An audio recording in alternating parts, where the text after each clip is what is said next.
Vous écoutez France Culture.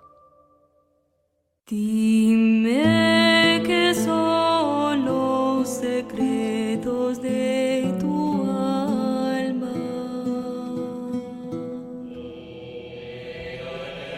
Dime cuál es el camino de tu divino amor. Les racines du ciel. Une émission de Frédéric Lenoir et Lélie Anvar. Réalisée par Clotilde Pivin, préparée par Marie Dalquier avec à la prise de son Stéphane Touvenin.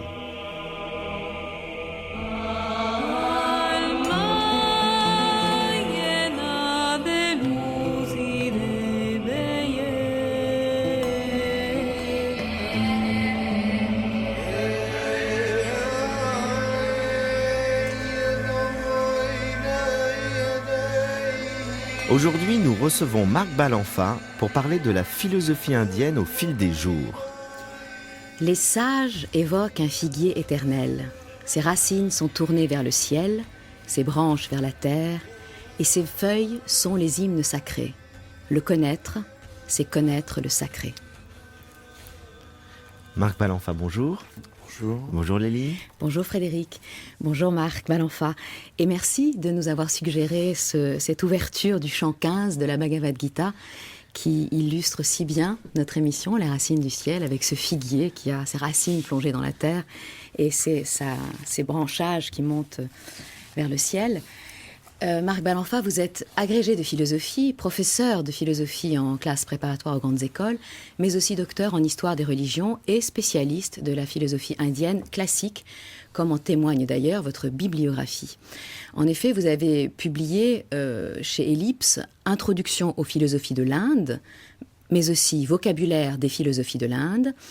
Et chez Garnier-Flammarion, vous avez publié une nouvelle traduction avec une très très belle introduction de la Bhagavad Gita.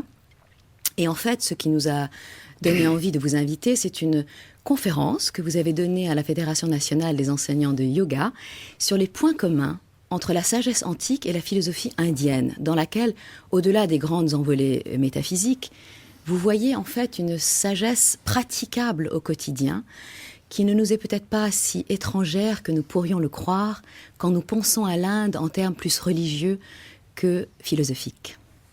Alors parlez-nous de la philosophie indienne. Qu'est-ce que vous appelez la philosophie indienne ? Alors j'appelle la philosophie indienne, si on reprend un peu l'image donc du début du chant 15 de la Gita sur cet arbre qui prend ses racines dans le ciel, je pense que c'est une très belle métaphore de ce que peut être la philosophie indienne, c'est-à-dire trouver ses racines dans le ciel. Au lieu de les chercher dans la terre comme le ferait n'importe quel être vivant, c'est en quelque sorte cette inversion qui est en plus pour moi la définition de la spiritualité. Au lieu d'aller chercher ses racines dans la terre, dans le sol, comme le font tous les êtres vivants, un être dit spirituel ou dit réalisé, ou dit sage, c'est celui qui va chercher dans le ciel ses racines et qui puise son aspiration dans le ciel. Après, évidemment, je dirais que la philosophie indienne, elle a plusieurs définitions possibles de ce ciel. Mais ce qu'il y a de commun à tous ces courants qu'on appelle aujourd'hui, je dirais globalement la philosophie indienne, c'est qu'ils cherchent à se libérer de ce que Simone Weil appelait la pesanteur, pour justement s'élever vers le ciel et pour chercher une nourriture dans le ciel. Alors, dans la tradition occidentale issue des Grecs philosophiques, on a tendance à dire effectivement que la philosophie procède par des raisonnements, par des discours, et non pas par des croyances. Est-ce que vous diriez la même chose pour la philosophie indienne ou c'est plus compliqué ? La philosophie indienne n'exclut pas du tout le discours ni le raisonnement, au contraire. Les brahmanes comme les bouddhistes étaient de grands dialecticiens, de grands logiciens, mais ils savaient que ce n'était qu'un organon, qu'un instrument, au service d'une sagesse. Donc ce qu'ils cherchent, eux, c'est toujours libérer l'être humain de la pesanteur, de ce qui le tire vers le bas, et l'élever, au sens, je dirais, aussi bien littéral qu'au sens métaphysique, trouver une nourriture qui lui permette d'échapper à tout ce qui le tire vers le bas. Oui, mais à travers à la fois donc des raisonnements, mais aussi il y a aussi tout un certain nombre de croyances fondamentales dans l'hindouisme qui participent, j'imagine, à ce que vous appelez la philosophie indienne, croyances dans le karma, dans la transmigration des âmes, dans le brahman.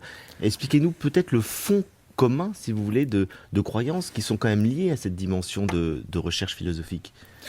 Plus qu'une croyance, c'est pour eux associé à une forme de métaphysique de la vie, une forme de vision du monde. Je vais vous donner un exemple. Toujours sur la spiritualité. En Occident, on a tendance à penser, quand on lit les grands mystiques, par exemple occidentaux, mystiques européens, qu'une quête spirituelle se fait je dirais, dans une vie humaine. Or, quand on lit les textes indiens et les textes bouddhistes ou les textes brahmaniques, on comprend qu'on n'est pas du tout dans la même échelle temporelle. C'est-à-dire que la quête de la sagesse en Inde, elle se fait sur plusieurs siècles. Elle se fait sur des centaines ou des milliers d'années. D'où l'idée, au fond, que le karman, c'est l'explicitation de cette idée que la sagesse, c'est pas dans une vie qu'on l'acquiert, mais que c'est au fil des années, hein, au fil des siècles, et peut-être même au fil de cycles cosmiques. Donc on n'est pas du tout dans la même échelle temporelle. Vous voyez ? Est-ce que ce serait ce que vous venez de dire, donc effectivement le constat qu'on ne peut pas dans une vie s'accomplir et atteindre la sagesse ultime, ou est-ce que c'est pas aussi le fruit d'une expérience intérieure qui serait ce qu'on pourrait appeler se lâcher de l'ego, qui fait qu'on sent que notre individualité, la construction de notre personnalité comme une individualité, finalement est une illusion et qu'on participe à quelque chose de beaucoup plus large, qui est cette grande aventure de la conscience, et qu'on n'est qu'une goutte d'eau dans un océan de cette conscience qui progresse. Je vous rejoins complètement sur ce point. C'est les deux, si vous voulez, les deux idées vont parfaitement ensemble. C'est vrai que vous le dites, et dans la Bhagavad Gita, par exemple, ça apparaît très clairement. Si l'on ne met pas son moi de côté, si on n'arrive pas à dépasser l'obstacle qu'est le moi, on ne peut pas effectivement sentir à quel point on s'inscrit dans cette chaîne. Oui, alors cette question, justement, en réalité, c'est ce qui fait que c'est de la philosophie, puisque la question est de savoir qui je suis. Qu'est-ce que la conscience? Qu'est-ce que l'identité? Qu'est-ce que l'être? En ce sens, ça leur accroche à ce que nous appelons la philosophie. Peut-être que la difficulté vient du fait que, en Occident, on a une tendance à vouloir absolument séparer, de manière assez récente d'ailleurs, parce que dans le temps, la philosophie n'était pas séparée de la théologie, d'une certaine façon. Mais on veut aujourd'hui dire la philosophie c'est une chose, la théologie en est une autre. En réalité, si je vous ai bien lu, en Inde, il n'y a pas de rupture. C'est un même mouvement de la pensée qui chemine vers la connaissance de soi et donc du monde. Il n'y a pas de rupture parce que pour les Indiens, au fond, tout vient de la parole. Il y a non seulement il y a des philosophies de la parole en Inde, mais je dirais que c'est une idée qui traverse toute la culture indienne. Tout est d'abord parole. Et cette parole peut être la parole sacrée, donc c'est la parole qui va fonder les Védas, mais cette parole peut être ensuite une parole mythique, le Mahabharata, le Ramayana. Cette parole peut être ensuite une parole philosophique, peu importe. Donc au fond, et c'est cette idée que, puisque tout est parole, il faut donc réfléchir sur la parole. Si on est un théologien, on réfléchit sur la parole théologique. Si on est un philosophe, on réfléchit sur la parole philosophique. Si on est un écrivain, un artiste, on réfléchit sur le Mahabharata en tant que récit littéraire, parole littéraire. Et voilà pourquoi les philosophes indiens, la première chose qu'ils commencent à faire dans leur vie, c'est de la grammaire. Parce que la grammaire, pour les Indiens, est éminemment philosophique. Comprendre comment la langue est construite, c'est réfléchir sur la langue, c'est donc déjà entrer dans la philosophie. Parce que pour eux, tout est tissé par la parole. Et là, en ce sens aussi, c'est hautement philosophique, puisque ça veut définir et dire et indiquer vers quelle direction, après, il faut aller dans la pratique. Absolument. Et puis parce que je trouve ce à quoi je suis très sensible dans la philosophie indienne, c'est qu'elle revient sans cesse sur cette définition de l'homme en tant qu'être de parole, ce qui ne revient pas exactement à la définition aristotélicienne, l'homme est un animal raisonnable, l'homme est un animal de logos. Non, c'est pas exactement ça. Là, c'est vraiment la parole en tant qu'actualisation de ce que je suis. Actualisation aussi bien de mon corps, de mon souffle, parce qu'on ne parle pas si on n'a pas une certaine maîtrise du souffle, et parole comme efficace. Eh bien, il y a toute une réflexion ritualiste, par exemple, dans la philosophie indienne, qu'on peut trouver aussi d'ailleurs dans d'autres cultures, sur l'efficace de la parole au moment, par exemple, d'un rituel religieux. Par exemple, un brahmane, quand il commence sa journée par une oblation dans le feu, en versant quelques gouttes de lait dans le feu et en récitant un mantra. Et le mantra, qu'est-ce que c'est? C'est de la parole sacrée. Donc on revient toujours à ce fondement. Oui, et alors moi je vous ai apporté un extrait des 7 Upanishads dans lequel, justement, alors il est question de vénération. Et on va voir que ça rejoint ce qu'on vient de dire. Alors c'est une définition de l'âme que je trouve éminemment poétique et en même temps éminemment philosophique. Et vous allez peut-être nous en donner un commentaire, alors bien que ce soit déjà lui-même une sorte de commentaire qui est fait sur la notion même d'Atman. Mais voilà, on va voir comment tout s'articule, comment la connaissance de soi dans un sens philosophique et l'expérience spirituelle s'articulent. Il faut vénérer le Brahman en tant qu'il est la réalité. Or, l'homme est fait de force spirituelle. Cette force, il la retrouve dans l'autre monde, telle qu'il l'avait quand il vivait. Il faut vénérer l'âme qui est faite de la pensée, dont le corps est souffle, la forme matière, l'être espace. L'âme prend les formes qu'elle veut, elle est aussi rapide que l'esprit, véridique lorsqu'elle conçoit, véridique lorsqu'elle éprouve, douée de toutes les odeurs, de toutes les saveurs, elle emplit tous les orients, elle pénètre toutes choses, et cependant reste muette. Tel un grain de riz, ou d'orge, ou de millet, oui, aussi menu qu'un fragment de millet est ce personnage fait d'or qui habite dans le fort intérieur. Il resplendit comme un feu sans fumée. Il est plus grand que le ciel, plus grand que l'espace, plus grand que la terre, plus grand que tous les êtres. Il est l'âme du souffle vital, il est mon âme. À ma mort, c'est cette âme que je rejoindrai. Pour qui sait ainsi, il n'y a plus de doute. Ainsi parla Chandiliya, et ainsi en est-il. Et là, on a bien justement cette idée que l'Atman, c'est ce principe impersonnel que je reconnais en mon être à partir du moment où j'ai dépassé le moi. Et c'est ce principe impersonnel qui me relie à tout ce qui existe.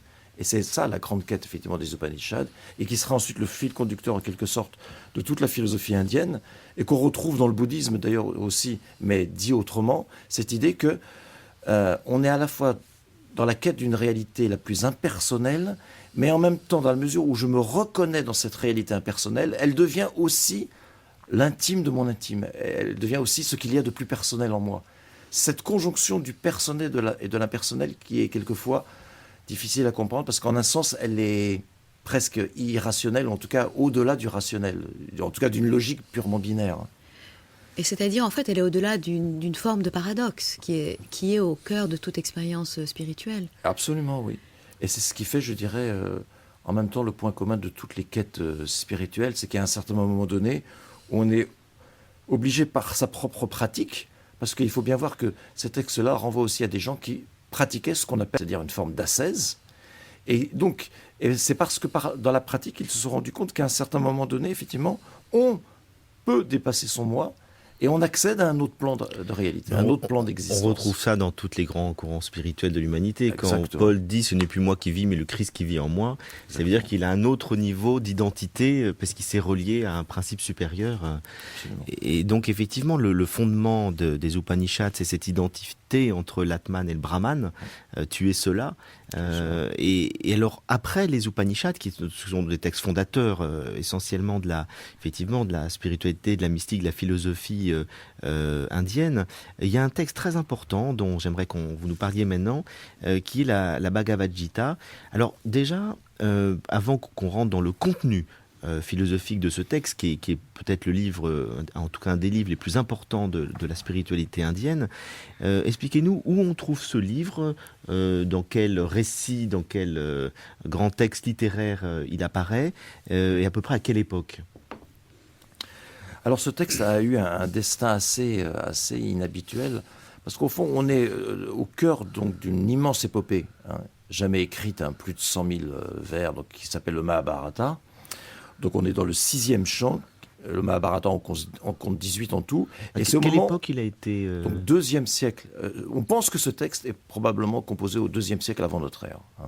Le Mahabharata lui-même ayant été composé entre le 3e avant et le 3e après. C'est sur 6 siècles qu'on a composé cette immense épopée. Donc c'est un travail monumental. Et puis, donc, on est à la veille de la grande bataille décisive donc, entre les cousins ennemis. Donc bataille au fond aux dimensions cosmiques, on l'a très vite compris, ça Madeleine Birdo l'a très bien expliqué dans son livre sur le Mahabharata. Et puis tout d'un coup, le guerrier qui est censé être le guerrier modèle est pris de défaillance. Il dit non, non, je ne veux pas combattre mes ennemis. Et c'est le début de la Gita. Et au fond, ce qu'on ne comprend pas, c'est comment un passage qui est relativement mineur a pris au fil des siècles une importance décisive. Au point que, à l'époque où Shankara le commente, c'est-à-dire au 8e siècle de notre ère, ce texte est quasiment indépendant du Mahabharata. C'est-à-dire qu'on peut le lire comme s'il était parfaitement autonome, en oubliant qu'il s'insère dans la trame d'une épopée. Vous voyez. Et donc, rien ne, si vous voulez, ne prédisposait au départ ce texte à devenir probablement effectivement le plus beau texte de la spiritualité indienne. Alors justement, qu'est-ce qui fait qu'il est devenu ce texte, qu'il a pris cette importance? Quel est le cœur de son enseignement? J'ai essayé de répondre évidemment à cette question dans mon introduction en disant que c'est son contenu lui-même au fond. C'est-à-dire que peu à peu, en le lisant, les gens ont compris qu'il y avait quelque chose d'important qui se disait là. Que ce n'était pas un passage comme les autres. Et quand Shankara le commente au 8e siècle, donc Shankara qui est un des plus grands philosophes de la tradition indienne, il sait qu'il y a eu des commentateurs avant lui, mais il n'en dit rien. Donc il n'est probablement pas le premier commentateur, d'autres l'ont précédé. Mais c'est lui qui enfin dit, il faut lire ce texte attentivement, c'est presque un texte philosophique, même si au départ ce n'est qu'un texte poétique, un texte épique. Il dit, voilà, il a une dimension philosophique.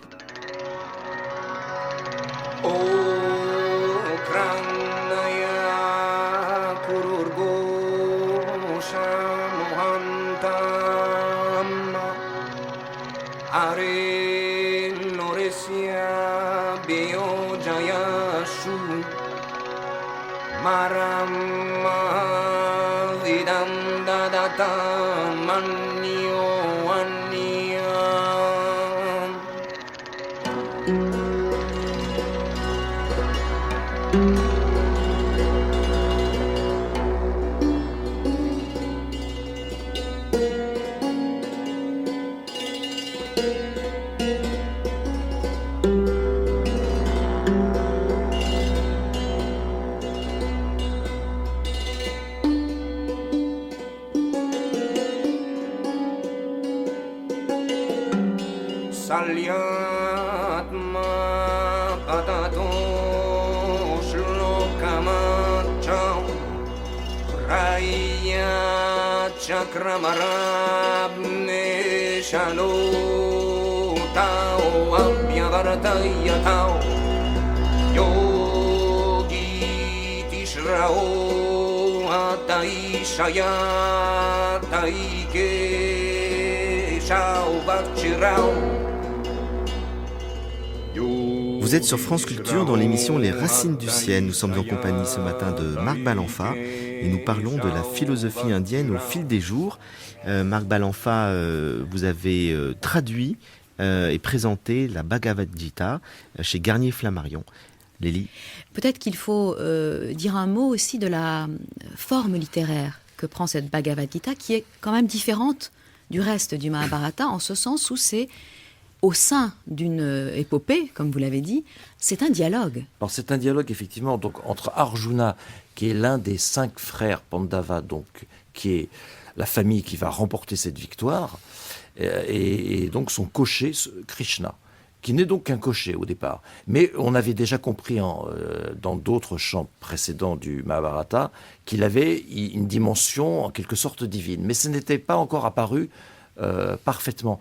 Donc, si vous voulez, c'est dans ce petit passage qu'on appelle la Bhagavad Gita aujourd'hui, c'est-à-dire le chant du bienheureux, ou le chant du Seigneur, que son cocher va véritablement se révéler à lui comme étant le Dieu suprême, comme étant le Dieu absolu.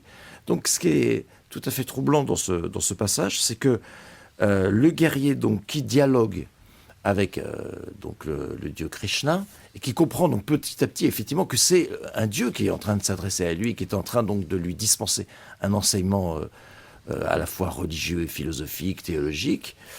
Donc ce guerrier, au fond, c'est celui auquel on s'identifie, c'est-à-dire que en lisant la Gita, c'est comme si, je dirais, un Indien ou un Hindou était en train de dialoguer lui-même avec le Dieu. C'est-à-dire que c'est peut-être aussi ce qui a fait la fortune de ce texte, c'est qu'au fond, c'est un des rares textes où tout d'un coup, le dévot ou le fidèle entre dans une espèce de familiarité, de communion avec le Dieu et reçoit directement, en lisant le texte, un enseignement qui est dispensé aux guerriers, mais qui est en réalité donc dispensé aux lecteurs de ce texte. Alors cet enseignement se dispense sur plusieurs niveaux et sur plusieurs plans. Je dirais que le premier plan, et qui est probablement le plan le plus direct, c'est le plan de l'ascèse. On peut vraiment lire la Gita uniquement comme un manuel d'ascèse, c'est-à-dire apprendre à se maîtriser, apprendre à discipliner ses sens, apprendre à dépasser son ego. On peut uniquement le lire comme un manuel de yoga. Yoga au sens indien, c'est-à-dire l'ascèse, la pratique, l'exercice. Sans cesse dans le texte, il est dit, il faut t'exercer à pratiquer, il faut t'exercer à te dompter. C'est sans cesse le mot qui revient. Et le yoga, qui est probablement donc le mot le plus important de la Gita, le yoga peut se traduire par ascèse, mais peut se traduire aussi par détachement, par perfection, par renoncement. Donc il y a plusieurs traductions possibles du yoga. Mais ce qui est important, c'est cette idée que, voilà, on ne peut pas comprendre cet enseignement si on n'essaie pas immédiatement de le mettre en pratique. Et c'est ça, évidemment, qui est au cœur de la philosophie indienne. C'est-à-dire que une parole, comme je le disais tout à l'heure, dans la mesure où elle a une efficacité, recevoir une parole, c'est donc aussi entrer dans une certaine pratique. Alors toute la spiritualité indienne est traversée par cette idée d'ascèse, cette idée de maîtrise de soi, de contrôle à la fois des souffles, mais aussi des passions, des émotions, etc. Qu'est-ce qu'il y a d'original dans ce texte qui va plus loin ou qui explicite quelque chose qui n'est pas dit ailleurs? Si on revient au point de départ de la Gita, donc Arjuna dit non, donc Arjuna qui est le guerrier modèle, dit non, moi je ne veux pas combattre, ce n'est pas possible, je ne peux pas tuer mes cousins, je vais commettre un crime abominable. Et Arjuna, et donc Krishna va lui faire comprendre, ce qui est sans doute l'originalité éthique de la Gita, qu'on peut agir en se détachant du bénéfice de son acte. C'est vraiment le grand enseignement éthique. Donc après, ce que je viens d'exposer, qui est l'enseignement de la pratique, l'enseignement du yoga, le deuxième volet important de la Gita, c'est l'enseignement éthique. C'est-à-dire être capable d'agir en se détachant du bénéfice de son acte. C'est-à-dire en se détachant complètement de l'acte lui-même. Et j'ai pu moi-même, si vous voulez, parce que j'ai passé 3 ans avec ce texte, à le traduire, et j'ai compris effectivement à un moment que, en quelque sorte, on s'élève, on s'allège. À partir du moment où on comprend qu'on peut agir en se détachant de son acte, en quelque sorte, on est libéré. Mais non, on n'a pas à mettre son moi sur la table. On peut complètement se détacher, mais ça ne nous empêche pas d'agir. Oui, c'est vrai que c'est ça la grande originalité, c'est qu'il lui dit « il faut que tu agisses ». Et Arjuna lui donne des arguments au départ en disant « mais non, il faut se retirer de l'action, il ne faut pas… etc. » Et il dit « chacun a un devoir, donc ton devoir est de faire la guerre ». Donc c'est vrai que l'originalité est dans le fait qu'il faut se jeter dans la bataille, littéralement, si j'ai bien compris. Et c'est vrai que c'est saisissant, et ça donne une idée aussi que peut-être que la première des vertus, c'est le courage. Et c'est là où vraiment la Gita, effectivement, est un texte exemplaire et unique, parce que tout ce que j'ai dit précédemment, par exemple sur l'ascèse, se relie parfaitement à ce détachement. Parce que quelqu'un qui n'a pas pratiqué l'ascèse, quelqu'un qui ne se discipline pas, est incapable d'agir en se détachant. Donc on voit vraiment effectivement que les deux aspects sont complètement complémentaires. L'aspect éthique est complémentaire de l'aspect ascèse. S'il n'y a pas l'ascèse, on ne peut pas réaliser cette éthique. Au fond, la Gita répondait à un dilemme de la vie spirituelle, à savoir, exactement, est-ce que si on veut vraiment progresser vers la libération, est-ce que le mieux c'est de ne pas rester dans l'inaction, et donc de contempler et de ne pas se mouiller, on va dire. Donc là, la Gita nous dit non, mouillez-vous, quel que soit votre métier, votre activité, etc. Impliquez-vous, mais en étant détaché, c'est-à-dire en ayant un recul par rapport à votre action pour ne pas vous identifier finalement à l'acte et ne pas rechercher des résultats personnels de gratification ou de ou pas être sensible à la critique si elle arrive ou à l'échec. Oui, on comprend qu'on est vraiment dans un moment historique très important probablement. Alors peut-être qu'on peut faire entendre la Gita elle-même dans laquelle donc le Dieu dit « Fais de l'action ta préoccupation principale sans jamais en attendre de bénéfice. Que le bénéfice de l'acte ne soit pas ta motivation, pas plus que la complaisance dans l'inaction. Exercer à l'ascèse, accomplis tes actes avec détachement. Qu'il te soit égal de réussir ou d'échouer. Avoir une âme égale est le propre de l'ascèse. Car l'acte est de loin inférieur à l'exercice de la pensée, en elle cherche refuge. Pitoyables sont ceux que le bénéfice motive. Exercés à cette pensée, on perd de vue les actes, bien ou mal faits. Par conséquent, entraîne-toi à cette discipline. Le détachement dans les actes, voilà la perfection. Quand ils ont acquis par la pensée cette maîtrise, les sages se désintéressent du bénéfice des actes et se libèrent du lien des renaissances. Ils gagnent la demeure de l'immortalité. Quand ton intelligence aura traversé l'écran de l'illusion, alors tu te détourneras avec dégoût des savoirs sacrés, ce qu'il faut en entendre et ce qui en a été compris. Quand la pensée, égarée par la tradition sacrée, trouvera la stabilité et se tiendra immobile dans la paix intérieure, à ce moment, tu atteindras le détachement. Oui, là, on est vraiment dans la quête spirituelle et qu'on retrouve, je pense, dans un grand nombre de traditions. On voit bien combien la quête spirituelle est encore autre chose que la quête simplement religieuse. Parce qu'effectivement, au fond, les brahmanes disaient « accomplissez des sacrifices et vous obtiendrez un paradis », ce qu'ils appelaient le svarga, et donc vous serez récompensé. Mais la Gita dit « mais non, il faut aller au-delà de ça ». Il ne s'agit pas d'être récompensé, il ne s'agit pas d'agir pour obtenir une rétribution des dieux. Non, il faut simplement agir parce que on est dans un monde et que ce monde ne peut perdurer et ne peut se sauvegarder et ne peut connaître le bien-être que si des hommes agissent. Donc c'est à la fois effectivement, je dirais, un éloge de l'action, mais un éloge de l'action dans le détachement. Et d'une certaine façon, ce n'est pas loin des sagesses antiques que vous enseignez par ailleurs en tant que professeur de philosophie. Cette idée qu'il faut lâcher le résultat, faire ce qu'on a à faire et rester... Exactement. Quand j'ai traduit la Bhagavad Gita, j'étais très imprégné des grandes thèses de Pierre Hadot. Bon, quand il était professeur au Collège de France, effectivement, pour moi, il a été très important parce qu'il a vraiment rappelé que la sagesse dans la Grèce ancienne, c'était aussi une ascèse. C'était des exercices spirituels, absolument. Exactement, c'était un exercice spirituel. Et je dis souvent que parmi les Grecs, ceux qui peuvent être rapprochés, par exemple, d'un texte comme la Gita, ce sont les stoïciens. Il n'y a pas de doute qu'on trouve chez Marc Aurèle ou chez Sénèque ou chez Épictète des textes d'une très grande beauté et qui peuvent vraiment être mis exactement sur le même plan que la Bhagavad Gita. Marc Aurèle, qui est aussi un roi, un empereur. Un empereur qui est dans l'action, qui doit faire la guerre et qui se pose des questions et qui effectivement réfléchit à comment à la fois être dans l'action, dans son métier, faire ce qu'il a à faire, tout en étant dans une attitude spirituelle juste intérieurement et préserver sa citadelle intérieure. Et l'Arjuna de la Grèce, ou l'Arjuna et le Marc Aurèle de l'Inde. Donc il faut relire les pensées de Marc Aurèle, qui sont très proches de ce texte. C'est vrai, je trouve qu'il y a vraiment des parallèles passionnants à faire dans toutes les sagesses du monde. On retrouve cette idée que vous avez très bien explicitée sur le détachement par rapport à l'action. On le retrouve vraiment aussi dans l'Évangile. On le retrouve, c'est vraiment très universel comme conception. Mais c'est bien l'idée que, voilà, en même temps, si de toute façon on n'essaie pas de mettre en exercice, de pratiquer, de toute façon, effectivement, on n'arrivera à rien. Donc c'est effectivement pas seulement une compréhension intellectuelle, c'est avant tout une mise en action.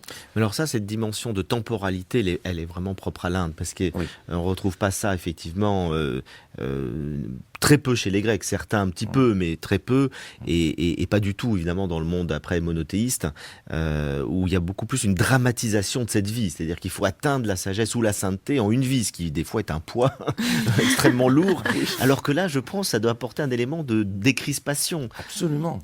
Donc c'est une idée à laquelle j'ai été très sensible parce que, effectivement, il me semble que dans la philosophie occidentale, on insiste moins sur cette idée que nous sommes effectivement un maillon d'une chaîne qui n'aura ni commencement ni fin, comme disent toujours les Indiens.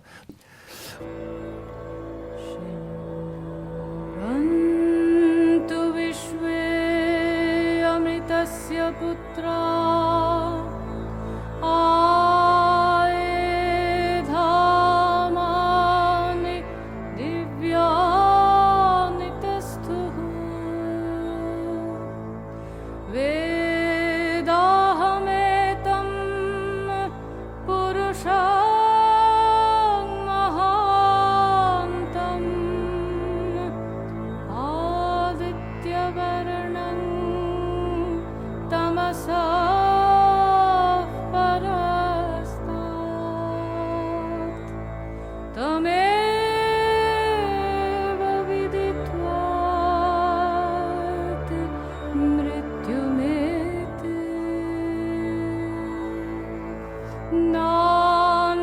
पन्था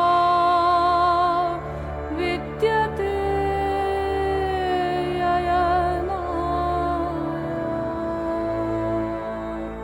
नान्यः पन्था. Vous êtes sur France Culture dans l'émission Les Racines du Ciel, en compagnie ce matin de Marc Balanfa. Nous parlons de la philosophie indienne au fil des jours.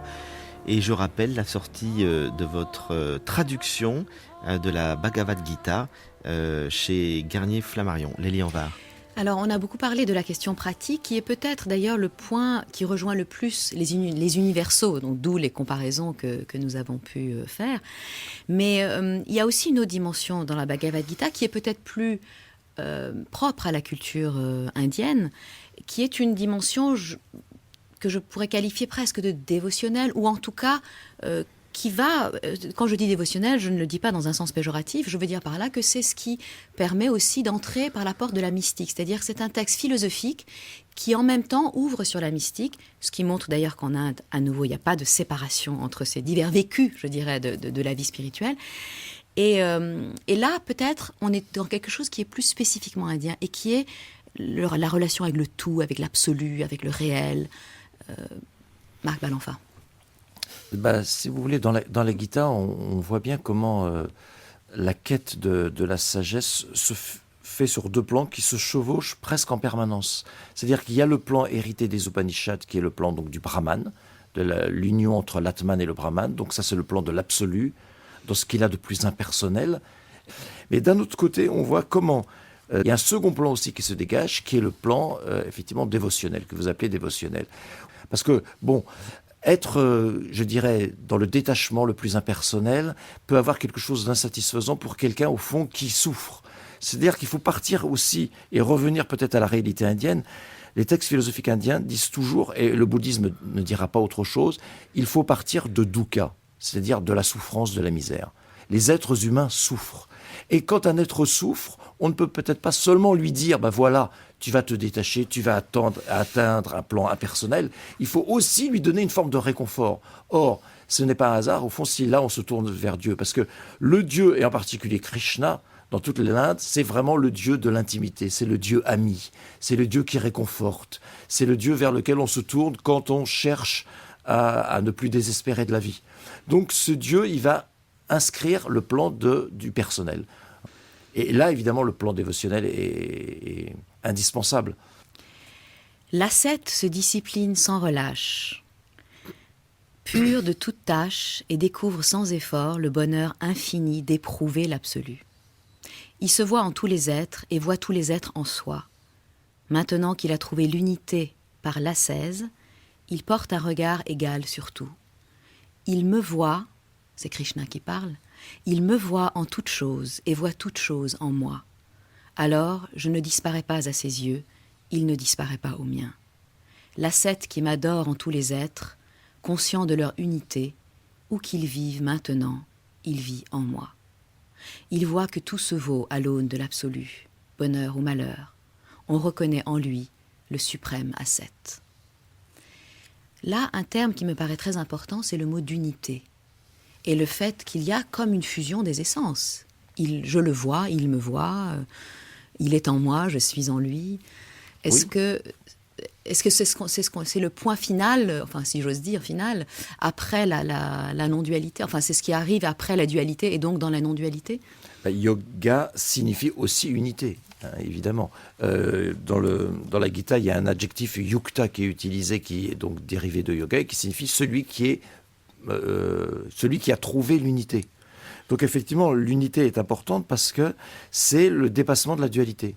C'est-à-dire que il faut d'abord passer par la dualité, parce qu'on ne peut pas nier que la dualité existe, parce que nous vivons dans la dualité, dans les couples de contraires, dans les apparences, mais effectivement, là, une fois de plus, c'est l'ascèse, et c'est la compréhension, et c'est la pratique qui doit permettre de dépasser ce niveau de la dualité pour accéder enfin à la non-dualité. Mais est-ce que ça voudrait dire que dans la vie spirituelle, par exemple, la dévotion au Dieu, qui est dans une forme de dualité, puisqu'il y a une relation avec, par exemple, Krishna, dans lequel il y a une altérité, on va le concevoir comme présent, existant, et on se relie à lui dans l'amour, dans la dévotion amoureuse.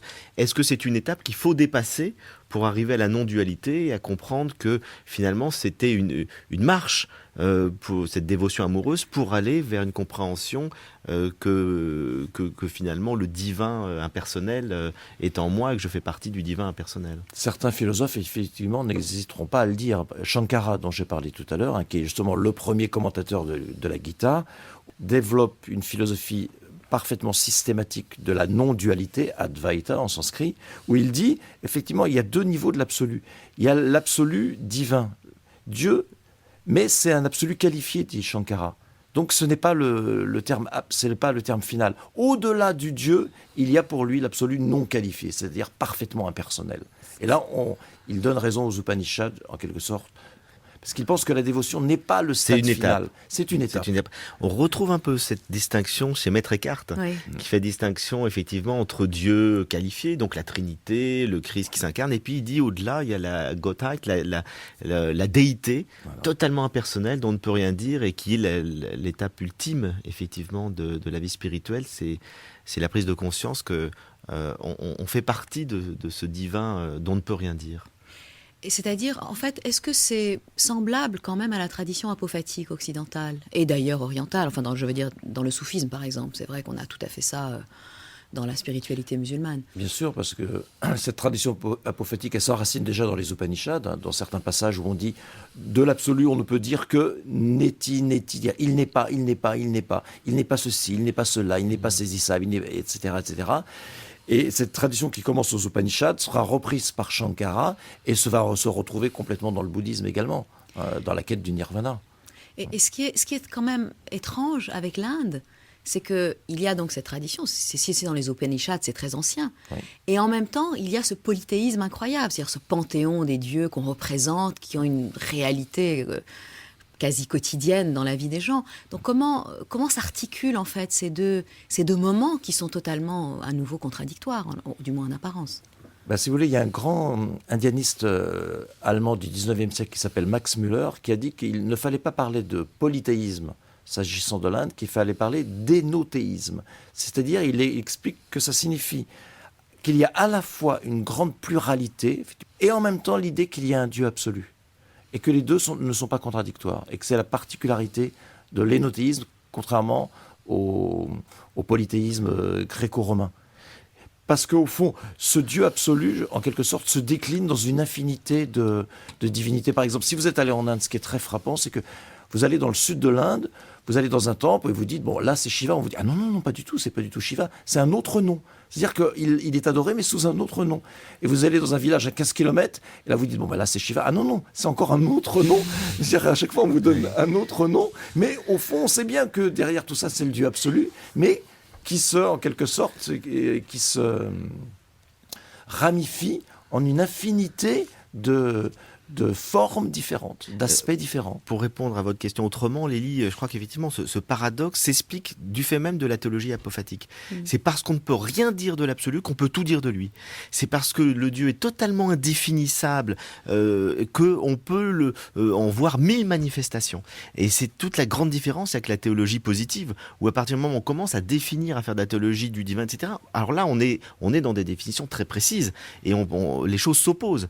Il ne peut pas y avoir plusieurs manifestations du divin, alors que dans tous les courants mystiques de théologie apophatique, et on trouve ça partout, et en Inde c'est là que c'est le plus fort évidemment, c'est justement parce que le divin est totalement indicible et impersonnel qu'il peut y avoir 1000 manifestations, peu importe. On va le vénérer sous des manifestations locales, régionales, qui touchent le cœur, qui touchent plus l'intelligence, mais derrière tout ça, on sait très bien qu'on se relie à quelque chose dont finalement on ne peut rien dire.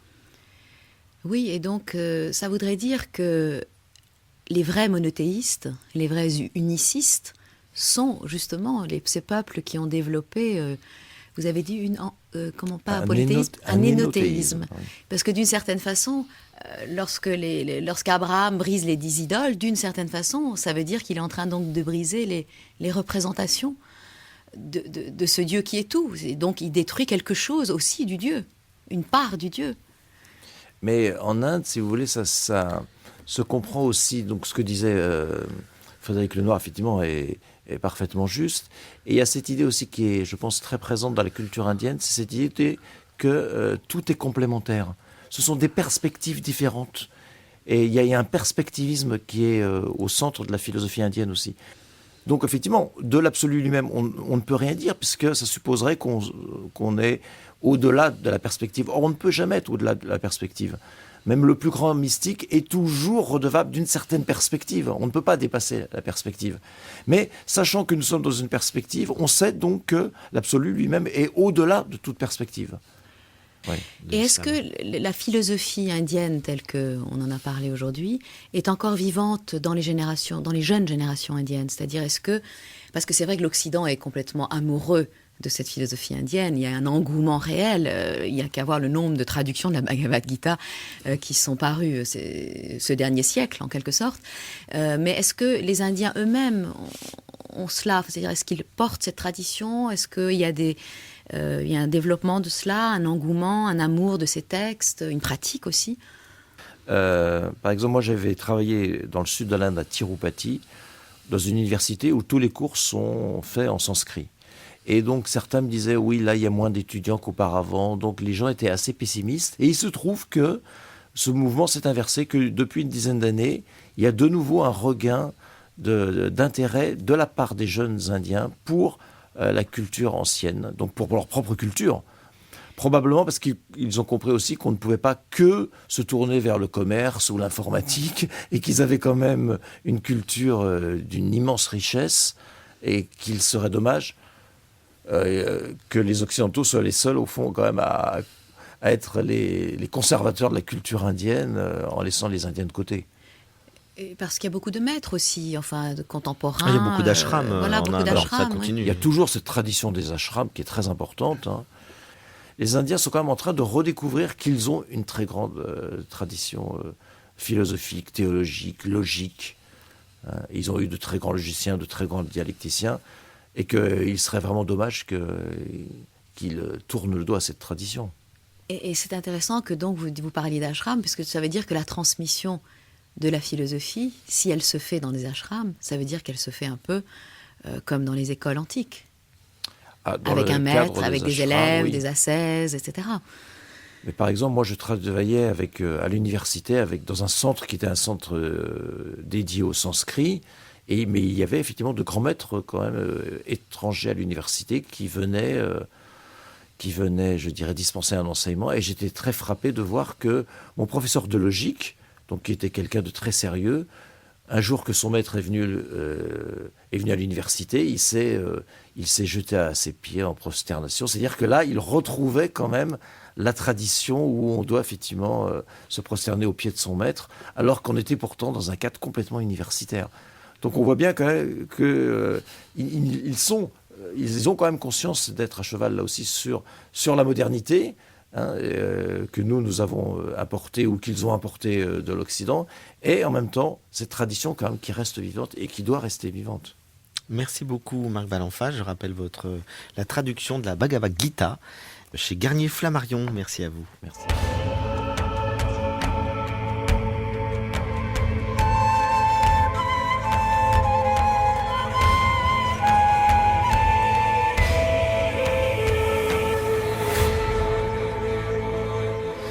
C'était Les Racines du ciel, une émission de Frédéric Lenoir et Lélie Anvar.